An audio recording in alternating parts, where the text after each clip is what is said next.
Welcome back. This whole week has been termed Inauguration Week, and there are a lineup of activities leading up to May 29th. The week started on Friday, actually, with Jumat prayers at the National Mosque in Abuja, as well as church service and Thanksgiving at the National Ecumenical Center, also in Abuja, on Sunday. Just before the big day, on the 28th, will be the inauguration dinner at the State House Conference Hall in the evening.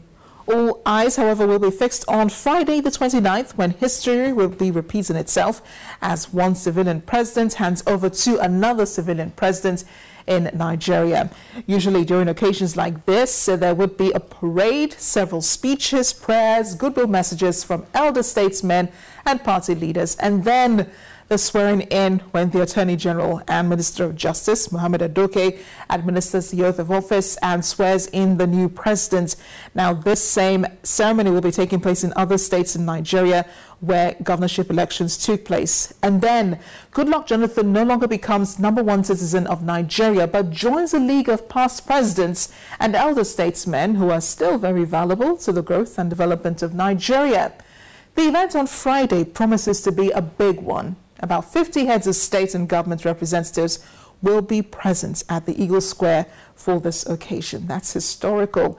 This could be the largest delegation of the international community to the inauguration of any Nigerian president.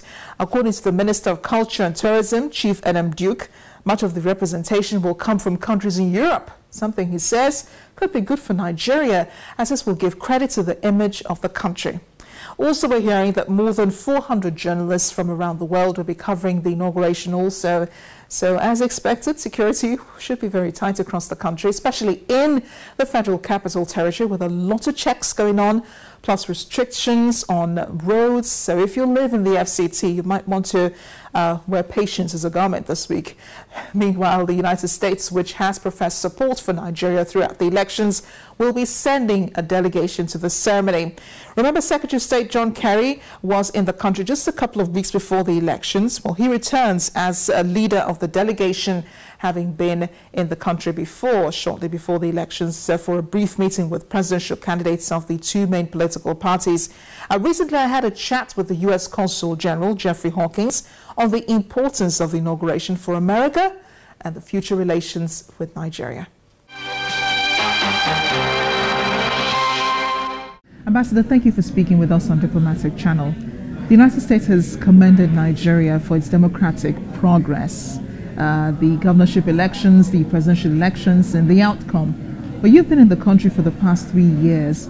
What do you make of these last elections? The United States is really quite pleased as a friend of Nigeria and as a fellow democracy with how this process has went. I mean, first and foremost, from President Obama to Secretary Kerry to all of the senior officials in the U.S. government, the ambassador, myself, the first round of our congratulations goes to the Nigerian voter. There are millions and millions of Nigerians in this country that went out, expressed their will, dropped that ballot into the ballot box, and were committed to making this democracy work. And so we've all been so impressed with the Nigerian people and the way that they conducted themselves over the course of these series of elections that Nigeria's had.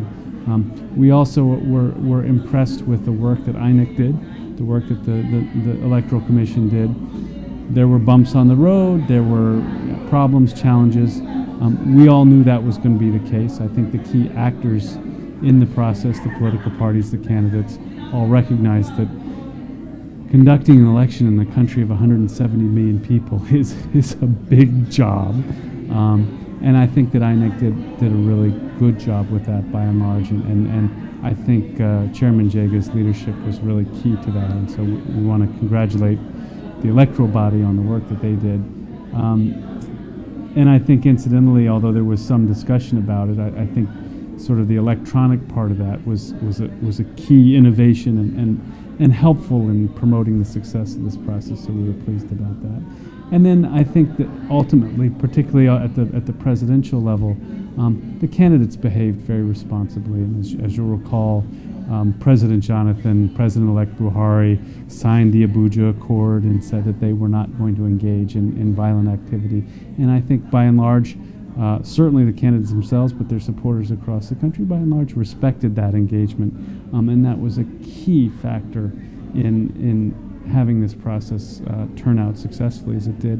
And finally, I think both candidates, but particularly President Jonathan, exercised a lot of maturity in the way they handled the results. Everyone has lauded President Jonathan for his statesmanlike approach to this defeat, to his electoral defeat. And ironically, I think in some ways that electoral defeat for his party really, in a certain way, turns into a victory for Nigeria, because it demonstrates the very important point of alternance in the democratic process. And my hope for Nigeria is not that one party wins and controls every lever of government and is, has a super majority in every house and all the governorships. That's not a healthy democracy. A healthy democracy is one in which there's a robust, vibrant opposition and a ruling party, and that there are checks and balances in that system. And one of the key elements to that, and something I've been so struck with ever since I got here 3 years ago, was the importance of federalism in this country. And there are lots of Nigerians that complain that the center has too much power, or Abuja has too much control, and blah, blah, blah. And maybe that's true, I don't know, but there certainly is a good bit of power devolved to the states. And having opposition governors, having opposition people that are in key roles at the state level, I think adds a great deal to the mix in Nigeria. And it was important for the APC when it was in opposition. It gave them a certain power base that they could operate from, and it will be important for the PDP as it goes into opposition, and of course for all the other parties. Speaking of the opposition, the PDP has been in power for 16 years, and now they are in the opposition. What sort of changes and do you think a new party will bring to a country like Nigeria, having been governed for 16 years by one political party?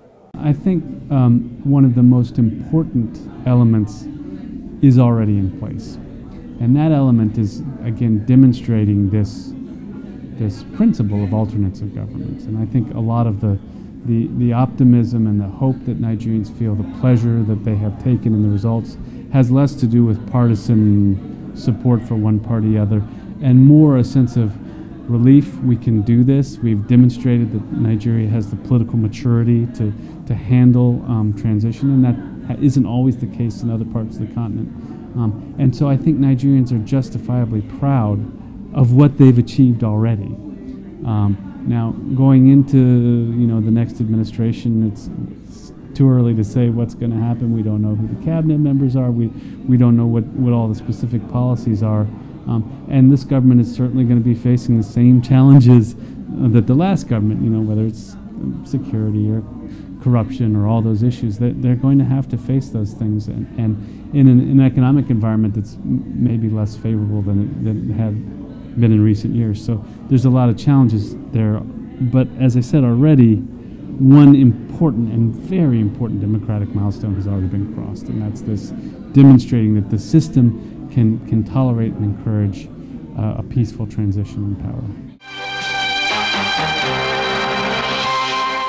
There will be more on the interview with Consul General Jeffrey Hawkins after the break. Please stay with us.